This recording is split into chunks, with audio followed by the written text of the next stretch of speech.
పుట్టిందంతా కూడా old city హైదరాబాద్లో ఉన్న చార్మినార్కి దగ్గరలో ఉన్న షాలిబండాలో.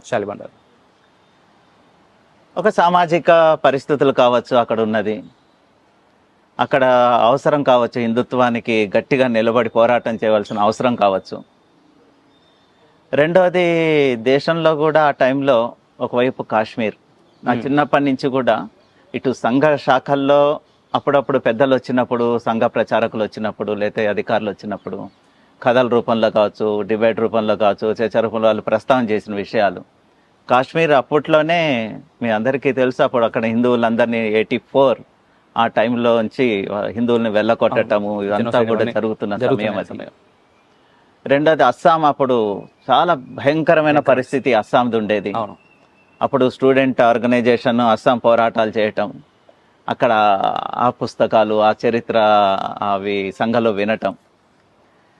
అట్ ది సేమ్ టైం మీనాక్షిపురమా రహమత్ నగరా అని చెప్పి తమిళనాడులో ఒక ఇష్యూ జరిగింది.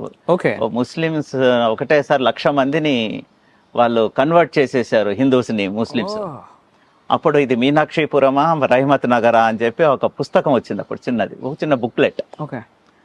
ఆ బుక్లెట్ ఏంటి దేశం అసలుకు మనం ఇంత వీక్ ఉన్నామేంటి, ఎందుకు ఇట్లా అవుతోంది, అందరూ జీవితంలో ఇలా కొట్టుకుపోతూ ఉండటమేనా, మనం ఏదైనా సంథింగ్, ఇంతమంది ప్రచారకులు పనిచేస్తున్నారు లేదా ఇంత పనిచేస్తున్నారు, మనం ఎందుకు చేయకూడదని ఆ బీజం అన్నది నేను ఇంటర్ చదువుతున్నప్పుడే ఆ బీజం ఎప్పుడైనా సరే నేను కూడా ప్రచారకు కావాలి. మీ నాన్నగారికి ముఖ్యంగా థ్యాంక్స్ చెప్పాలి మేమంతా.